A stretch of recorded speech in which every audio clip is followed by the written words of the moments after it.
This is Shifting Our Schools episode 130, moving from attendance focused to being engagement focused. Listen up, educators. Are you looking to take your classroom to the next level? The technological shift in education is happening right now. If you're looking to integrate technology into your classroom, you're in the right place. Welcome to Shifting Our Schools with your host, Jeff Udick. Well, welcome back to another episode and a new season of Shifting Our Schools. Thank you for listening and subscribing to us in your favorite podcast player. This will kick off season 4 of the podcast after taking the month of July off, not on purpose, but just ended up that way.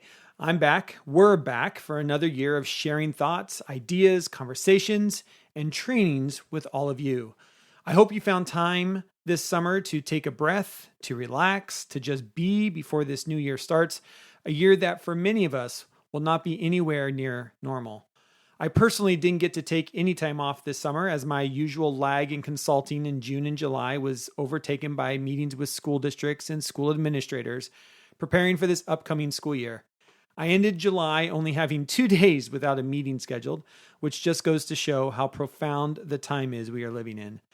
This week also marks the beginning of another 3,000 plus educators across the state of Washington and a few beyond that, as word has spread about our approach to distance learning that is research-based and showing positive results, started to kick off. You can find out more at shiftingschools.com and also sign up there to stay in the loop of upcoming trainings. We're looking forward to bringing you more webinars and conversations with educators who are taking this opportunity we have been given to rethink teaching and learning in a very deep level. And that means rethinking many of the structures we have in place in education and examining why they are the way they are. That brings me to today's episode. I thought I would read to you an email I sent to a state department of education when they asked me for my advice on attendance policies for distance learning that many of the school districts in their state were beginning the year fully remote. Here's the email I sent with all of the links to the research and articles I mention in the show notes below.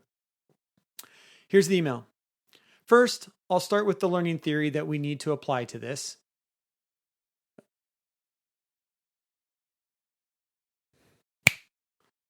First, I'll start with the learning theory that we need to apply to this situation. It's called the Connectivism Learning Theory. It came out in 2005, about the time we connected the majority of schools to the internet.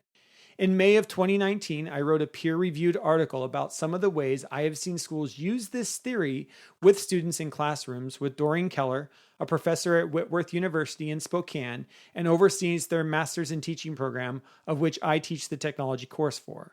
This is the big picture of what I believe learning needs to look like in a connected world, a world we all now find ourselves living in, whether we want to embrace it or not. Now, when we talk about attendance, I believe we need to start with what is the learning we want to see.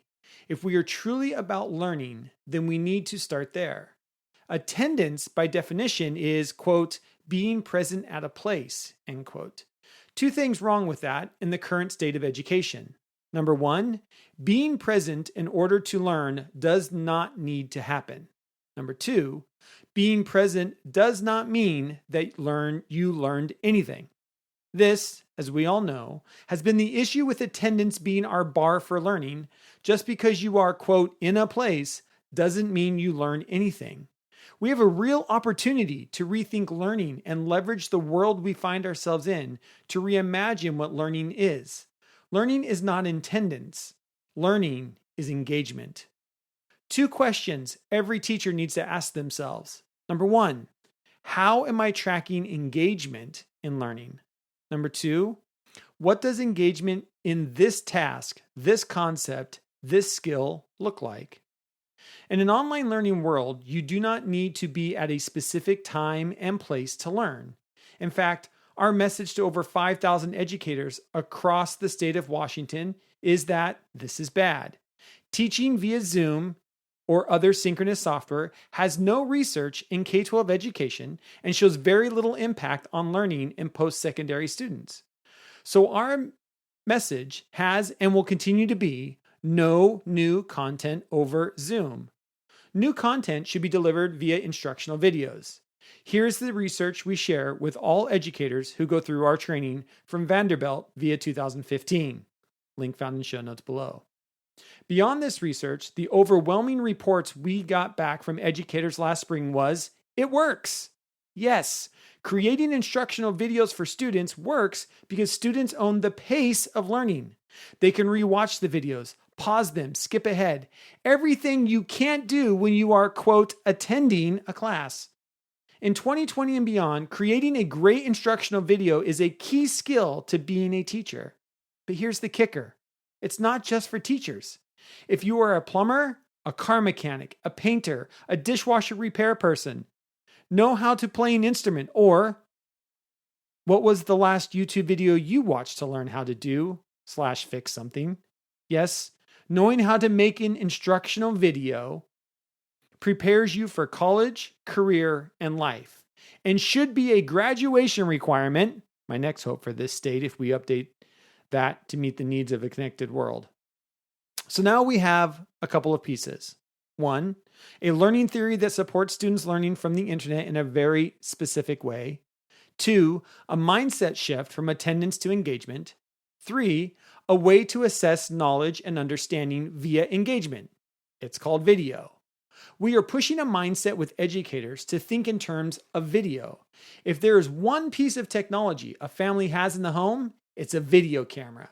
There is a better chance that there is a video camera, 2 on your phone, than a printer in the home. So we want/need students to turn in assignments at a very basic level via video. When students explain their thinking of an equation, a concept, or show a skill via video, we take advantage of the power of 2020 and beyond.